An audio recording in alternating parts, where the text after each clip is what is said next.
Okay जी। अस्सलाम वालेकुम। आज हम कैलकुलेशन इन्वॉल्विंग गैसेस की तरफ आते हैं। कैलकुलेशन इन्वॉल्विंग गैसेस डिस्कस करते हैं, ठीक है। अब देखो, हम बोलते हैं कि it is a very difficult job to measure the mass of a gas, ठीक है। हम बोलते हैं कि गैस के मास को मेजर करना बहुत मुश्किल है, डिफिकल्ट है, ठीक है। हम सॉलिड और लिक्विड के मास को इजीली क्या कर सकते हैं, फाइंड कर सकते हैं, लेकिन गैस के मास को इजीली फाइंड नहीं कर सकते। उसके लिए वॉल्यूम डिफाइन करना अच्छी बात है, ईजी है, ठीक है, फाइंड करना। अच्छा, फॉर एग्जाम्पल, मतलब अगर हम डेली लाइफ का एग्जाम्पल ले लें तो अगर हम दुकानदार के पास जाते हैं और उसको बोलते हैं कि हमें 2 kg गैस दे दे, तो देखो हमारे पास एक सिलेंडर होता है, तो वो पहले क्या करता है, उस सिलेंडर के मास को मेजर करता है। जब वो क्या हो जाए, बैलेंस हो जाए, मतलब उसे पता चल जाए कि ये 5 kg है या 6 kg है। लेट सपोज सिलेंडर का क्या आया, जो मास था वो 5 kg आया। अब उसके बाद उसमें वो क्या करता है, गैस डालता है। जब वो गैस डालता है तो उसका मतलब 2 kg गैस उसने डाला उसमें, तो टोटल 7 kg हुआ। अब मुझे पता है कि इस गैस में क्या है, 2 kg गैस है इस सिलेंडर में। लेकिन अगर कोई और आ जाए और मैं उससे बोलूँ कि इस सिलेंडर में कितना गैस है, मास कितना है, तो क्या वो कैसे बताएगा? अरे उसे तो नहीं पता, हमें पता था कि मैंने पहले बिल्कुल एम्प्टी सिलेंडर था, ठीक है। मेरे दुकानदार के पास ले गए और उसे बोला कि इसमें 2 kg गैस डाले, तो सिलेंडर का जो मास था वो क्या था, 5 kg था। उसके बाद उसने उसमें 2 kg गैस डाला, तो टोटल 7 kg हुआ। अब कोई और आता है और मैं उसे बोलता हूँ कि इसमें जो गैस है उसका मास क्या है, तो वो कैसे बताएगा? अरे उसे तो नहीं पता कि इसमें 2 kg गैस है, ठीक है। तो वो फिर क्या करेगा, वो एक और सिलेंडर लेगा, फिर क्या करेगा, उसका मास मेजर करेगा, फिर इससे उसमें गैस ट्रांसफर करेगा और आपको बताएगा कि अरे it is a very difficult, ठीक है, मतलब बहुत मुश्किल है फाइंड करना। मगर अगर लेट सपोज अगर आप शुगर लेते हो तो सिंपली वो क्या करते हैं, डायरेक्ट डालता है। कितना कम टाइम लगता है उसके मतलब एक मिनट में आपको फारिग कर देता है।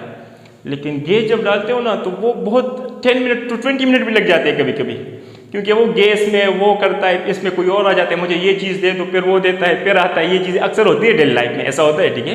तो मतलब it is a very difficult job to measure what the mass of a gas.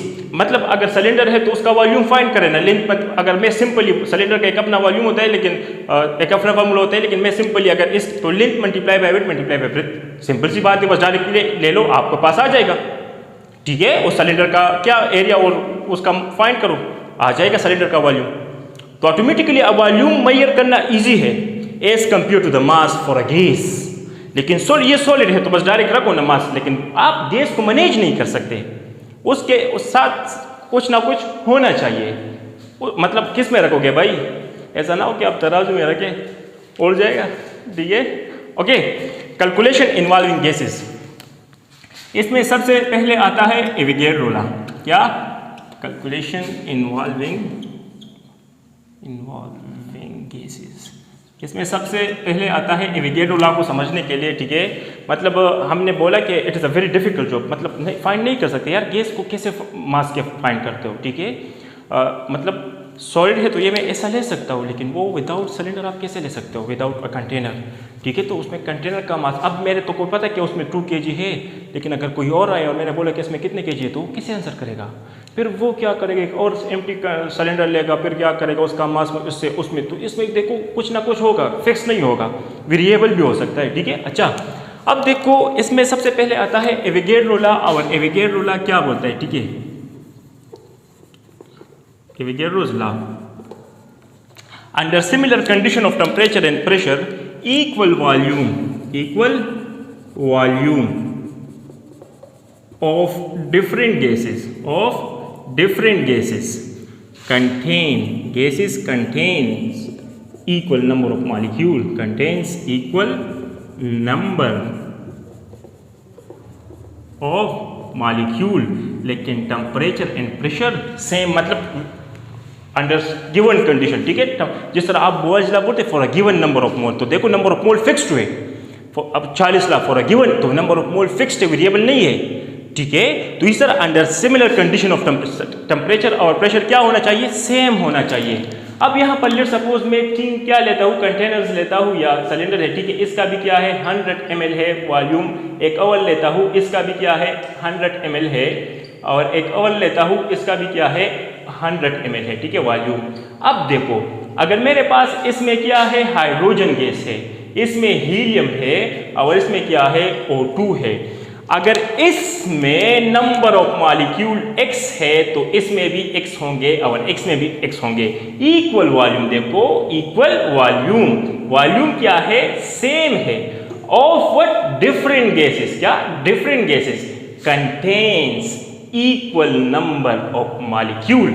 अब यहां पर क्वेश्चन आता है कि सर हाउ, ऑक्सीजन मतलब वो ऑक्सीजन का मास तो बहुत ज्यादा है तो वॉल्यूम बढ़ना चाहिए, सिंपल सी क्वेश्चन आ जाता है यहाँ पर। हाइड्रोजन का मास कम है तो उसका वॉल्यूम मतलब कम आना चाहिए, इस तरह लोग बोलते हैं, ठीक है। देखो अब यहाँ पर गैसेस के पार्टिकल मतलब अगर हाइड्रोजन तो उसके पार्टिकल क्या है, स्मॉल है, ठीक है। अब हीलियम क्या क्या हो जाता है, थोड़ा बढ़ जाता है। अब ऑक्सीजन का क्या हो जाता है, थोड़ा और बढ़ जाता है। अब देखिए इसमें जो एम्प्टी स्पेसेस है ना, मास बढ़ने से वो क्या होते हैं, फिल होते हैं, क्योंकि गैसेस के मॉलिक्यूल बहुत ज़्यादा दूर दूर होते हैं। तो अगर एम्प्टी स्पेस बढ़ रहा है तो जो एम्प्टी स्पेस है वो फिल हो रहा है, तो क्या वॉल्यूम बढ़ता है, नहीं, जो एम्प्टी स्पेस है उसमें वो मास बढ़ने का इफेक्ट उसमें क्या हो जाता है, खत्म हो जाता है, ठीक है। हम बोलते हैं कि लेट्स सपोज यहाँ पर मतलब बोलते हैं कि हाइड्रोजन के स्मॉल है, यहाँ पर अगर हीलियम, तो देखो हीलियम का थोड़ा तो इसमें जो एम्प्टी स्पेस था वो खत्म हुआ, हाइड्रोजन में जो एम्प्टी स्पेस थे वो खत्म हुए, क्योंकि वंडरवाल फोर्स आती है, इंशाल्लाह चैप्टर 4 में डिस्कस करेंगे, ठीक है। लेकिन ये चैप्टर 1 है। तो देखो इक्वल वॉल्यूम, अगर क्या है, वॉल्यूम इक्वल है of different gases contains equal number of molecule, अगर इसमें x है इसमें भी x होंगे और इसमें भी x होंगे, ठीक है। अगर मैं क्या ले लूँ, 3 कंटेनर्स और लेता हूँ, अगर लेट सपोज इसका वॉल्यूम है 50 ml, एक क्या है 100 ml, क्या है 100 ml, और एक क्या है 150 ml, क्या 150 ml। तो अगर इसमें हाइड्रोजन गैस है, इसमें भी लेट सपोज मैं हीलियम लेता हूँ, इसमें मैं ऑक्सीजन लेता हूँ, तो अगर इसमें नंबर ऑफ मॉलिक्यूल x है तो देखो वॉल्यूम डबल है तो यहाँ पर 2x हो जाएंगे, और ये इसका 3 तो यहाँ पर 3x। तो देखो मास और नंबर ऑफ मॉलिक्यूल को हम किससे डिसाइड करते हैं, वॉल्यूम से, ठीक है। मास से इधर मतलब लेना देना नहीं है, मास बनने से उसमें जो फ्री स्पेसेस थे वो क्या हो जाते हैं, खत्म हो जाते हैं। देखो ये क्या है, हाइड्रोजन के मॉलिक्यूल छोटे हैं, ऑक्सीजन के बड़े हैं, तो देखो वो 2 मॉलिक्यूल के दरमियान जो फ्री स्पेस था वो क्या होता है, फिल होता है, वॉल्यूम नहीं बढ़ता, ठीक है। तो देखो equal volume of different gases contain equal number of molecules, ठीक है। अक्सर लोग बोलते हैं कि अगर मेरे पास 2 बलून्स है उसके वॉल्यूम सेम है तो क्या उसमें नंबर ऑफ मॉलिक्यूल सेम होंगे, एग्जैक्टली बिल्कुल सेम होंगे। लेकिन अगर 2 बलून्स है और उसके मास सेम हुए तो उसमें नंबर ऑफ मॉलिक्यूल सेम नहीं होंगे। फॉर एग्जांपल ये 2 बलून्स है तो क्या है इसमें क्या है इसका जो वॉल्यूम है वो भी 10 ml है और इसका वॉल्यूम भी 10 ml है, और ये क्या है हाइड्रोजन H2 और ये हीलियम, तो इसमें नंबर ऑफ मॉलिक्यूल सेम होंगे। लेकिन अगर 2 बेलून्स हो जाए और एक का मास भी क्या हो जाए 2 ग्राम हो जाए और इसका मास भी क्या हो जाए 2 ग्राम, तो अब इन दोनों के मास सेम हुए, इसमें number of molecule Avogadro number है, लेकिन इसमें 0.5 मल्टीप्लाई बाय एवोगैड्रो, क्योंकि ये 0.5 मोल है।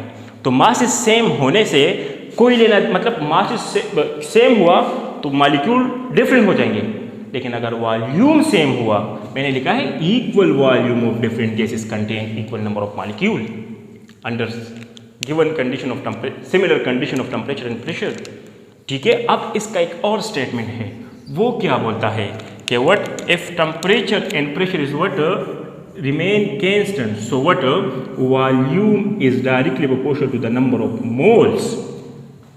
नंबर ऑफ मोल्स बढ़ेगा तो वॉल्यूम क्या होगा, वॉल्यूम बढ़ेगा। सिंपल सी बात है, नंबर ऑफ मोल बढ़ाओगे और वॉल्यूम बढ़ने नहीं दिया, मतलब गैस को आप अंदर डाल रहे हो नंबर, तो ऑटोमेटिकली एक टाइम ऐसा आ जाएगा ब्लास्ट हो जाएगा। गर्मियों में देखा है कि नहीं, टायर क्यों बस्ट होते हैं भाई, वहाँ पर तो प्रेशर का इफेक्ट भी आता है, लेकिन वो वॉल्यूम बढ़ना चाहता है, गैस काइनेटिक एनर्जी आ जाती है उसके साथ, वो प्रेशर लगाता है, वो भागना चाहते हैं, और आपने उसे बांध कर रखा है तो ऑटोमेटिकली आपका नुकसान तो होगा। किसी को बांध कर रखोगे तो कुछ ना कुछ तो होगा जी। अच्छा ओके, तो देखो मतलब नंबर ऑफ मोल बढ़ने से वॉल्यूम क्या होता है, बढ़ता है, ठीक है। लेकिन टेम्परेचर और प्रेशर क्या होना चाहिए, कांस्टेंट होना चाहिए, ठीक है। तो मतलब अगर आप अभी डिस्कस करेंगे, ये खैर बॉयज़ और चार्ल्स इस्लाम में भी आता है, वहाँ पर भी डिस्कस करेंगे, लेकिन थोड़ा सा ये तो पता होना, ठीक है, वॉल्यूम को कैसे फाइंड करते हैं। ओके, एक इक्वेशन होता है PV is equal to NRT, class 9 में भी आप लोगों ने पढ़ा होगा, PV is equal to NRT। अब देखिए यहाँ से अगर मैं वॉल्यूम निकालना चाहूँ तो V is equal to NRT by वट बाई P। अगर ये मैं 1 मोल करूँ तो जो वॉल्यूम आएगा उस वॉल्यूम को हम बोलते हैं मोलर वॉल्यूम। क्या? Volume occupied by 1 mole of a gas. Volume occupied by 1 mole of a gas. 1 mole gas का जो वॉल्यूम होता है वो होता है मोलर वॉल्यूम। जिस तरह आप लोग बोलते थे what is molar mass? The mass of 1 mole of a substance. 1 mole substance का जो मास होता है ना वो मोलर मास होता है। तो बिल्कुल इसी तरह 1 मोल गैस का जो वॉल्यूम होता है उसे हम क्या बोलते हैं? Molar volume. अब देखिए अगर आपने क्या कर दिया, STP कंडीशन कर दिया। STP मतलब टेम्परेचर को क्या किया? 0 डिग्री सेंटीग्रेड, ये इक्वल होता है 273 केल्विन का। प्रेशर क्या किया? प्रेशर क्या? 1 atm, और ये इक्वल होता है 760 mm ऑफ Hg, ठीक है। और क्या R क्या है? R कांस्टेंट है, इसका भी अपना वैल्यू है, ठीक है, 0.0821। और नंबर ऑफ मोल भी आपने फिक्स, मोलर वॉल्यूम फाइंड करते हैं, 1 मोल कर दिया तो जो वॉल्यूम आता है किस पर? इस पर वो आता है 22.4 dm³। इसको बोला जाता है मोलर वॉल्यूम। इसका मतलब क्या है कि अगर आपके पास क्या है 1 मोल गैस है, हाइड्रोजन का है, ऑक्सीजन का है, STP पर आप 22 लीटर, 1 लीटर के 22 बोतल में वो क्या कर सकते हो? डाल सकते हो। और एक और बोतल 0.4 टाइम, मतलब आधे से थोड़ा सा हाफ वॉल्यूम को, मतलब समझने की कोशिश करो। सपोज मैं इसको कंसिडर करूँ 22 लीटर, 22, हमें क्या हम बोलते हैं कि dm³ इक्वल होता है लीटर का। 1 dm³ is equal to 1 litre, ठीक है। और ये इक्वल होता है 1000 सेंटीमीटर क्यूब का या 1000 लीटर का, ठीक, सॉरी 1000 मिलीलीटर का, ठीक है। तो देखो अगर हम क्या ले लें, हम 1 लीटर के 22 बोतल ले लें तो हम उसमें 1 मोल ऑफ ऑक्सीजन गैस या 1 मोल ऑफ हाइड्रोजन गैस डाल सकते हैं, ठीक है। लेकिन 1 atm प्रेशर पर जो यहाँ पर है जी, प्रेशर हाई करोगे तो फिर तो वॉल्यूम कम होगा। आहिस्ता आहिस्ता डिस्कस करेंगे, ठीक है। तो देखो 1 मतलब इसका मतलब क्या है कि अगर आप क्या ले लें 1 atm प्रेशर ले लें, 0 प्रेशर टेम्परेचर ये ले लें, ठीक है, तो आप 1 मोल गैस को 22 लीटर में क्या कर सकते हो? डाल सकते हो। मतलब उतना जगह को पाई करेगा, सिंपल सी बात है, ठीक है। अगर मैं 2 लीटर का 11 बोतल ले लूँ तो आ जाएगा उसमें, ठीक है। 0.4 का इधर उधर होता है, ठीक है। अच्छा समझने की कोशिश करें। अच्छा अब हम क्या करें, अगर STP करें, क्या करें, सॉरी रूम टेम्परेचर RTP पर फाइंड करें तो क्या हो जाएगा? RTP पर हो जाएगा जी, RTP पर सब कुछ होता है लेकिन जो टेम्परेचर होता है वो क्या हो जाता है? वो हो जाता है जी 25 डिग्री सेंटीग्रेड, ठीक है। जो टेम्परेचर होता है या 298 केल्विन, तो आपके पास जो वॉल्यूम आता है वो होता है 24 dm³ या 24 लीटर या वट 2400 सेंटीमीटर क्यूब या वट 2400 का 1000 आएगा जी, 24,000 मिलीलीटर, ठीक है। तो देखिए अब इसका मतलब क्या है कि अगर आप रूम टेम्परेचर क्यों 25 होता है? क्योंकि इस पर हम कंफर्टेबल फील करते हैं, ना गर्मी ना सर्दी, ठीक है, ना कंबल होता है और ना विदाउट कंबल, ठीक है, सेंटर में होता है इंसान। ओके अब देखिए फॉर एग्जांपल अगर मेरे पास 1 मोल ऑफ ऑक्सीजन गैस है तो वो क्या कर सकता हूँ मैं 24 लीटर, अगर मैं 1 लीटर के 24 बोतल ले लूँ तो उसमें मैं वो क्या कर सकता हूँ 25 डिग्री सेंटीग्रेड रूम RTP पर उसमें डाल सकता, मतलब उतना जगह वो ऑक्युपाई करेगा, 24 बोतल उसके लिए चाहिए, सिंपल सी बात है, ठीक है। तो ये आपके पास क्या आया? ये आपके पास आया वॉल्यूम का, मतलब अगर लेट सपोज अब हमें इक्वेशन दिया होगा तो हम उसमें क्या करेंगे, हम उसमें मतलब वॉल्यूम कंपेरिजन करेंगे, लेकिन गैसियस स्टेट में वो होने चाहिए, फिजिकल स्टेट्स हम मेंशन करेंगे, ठीक है। अब देखिए मैंने क्या बताया था कि हम जब क्या करते हैं, अगर हमें मास गिवन हो, क्या गिवन हो? मास गिवन हो, और हम क्या करें, नंबर ऑफ मोल को फाइंड करना चाहे तो उसे मोलर मास से क्या करते हैं, डिवाइड करते हैं। अगर हमें क्या गिवन हो, नंबर ऑफ पार्टिकल्स या नंबर ऑफ मॉलिक्यूल्स या नंबर ऑफ फार्मूला जो भी हो नंबर, तो उसे हम क्या करते हैं, एवोगैड्रो नंबर से डिवाइड करते हैं। अब अगर हमें वॉल्यूम गिवन हो तो हम उसे किससे डिवाइड करेंगे, मोलर वॉल्यूम से।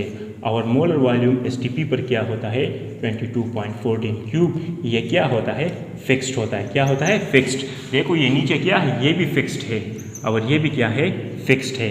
देखो मैंने क्या बोला था कि अगर आप कोई बोले कि 24 में से कितने दर्जन है, तो देखो 24 डिवाइड बाई 12, ये 12 फिक्स्ड है। 36 में से कितने दर्जन है, 6 में से कितने दर्जन है, तो 0.5। बिल्कुल इसी तरह ये नीचे वाला जो होता है वो फिक्स्ड होता है, ऊपर वाला क्या होता है, ये वेरिएबल है। क्या है, वेरिएबल, ये चेंज होते हैं। ठीक है, अगर ये भी फिक्स्ड हुआ भाई तो नंबर ऑफ मोल फिक्स्ड हो जाएंगे, फिर तो फाइंड करने की ज़रूरत भी नहीं है। ठीक है, तो अभी हम किस की तरफ आते हैं, न्यूमेरिकल्स की तरफ आते हैं, क्वेश्चंस की तरफ आते हैं। ठीक है, तो वॉल्यूम, अगर एक और जनरल अगर हम कंसेप्चुअल स्टडी करें कि अगर लेट सपोज अक्सर बोलते हैं ना कि अगर हमारे पास मासेस सेम हो जाए तो क्या वॉल्यूम सेम हो, नंबर ऑफ पार्टिकल सेम होंगे, नहीं। लेकिन अगर वॉल्यूम सेम हुआ तो नंबर ऑफ मॉलिक्यूल क्या होंगे, नंबर ऑफ पार्टिकल सेम होंगे। मासेस के सेम होने से सेम नहीं होते। ठीक है, तो सिंपल सा ये है। ठीक है, अच्छा।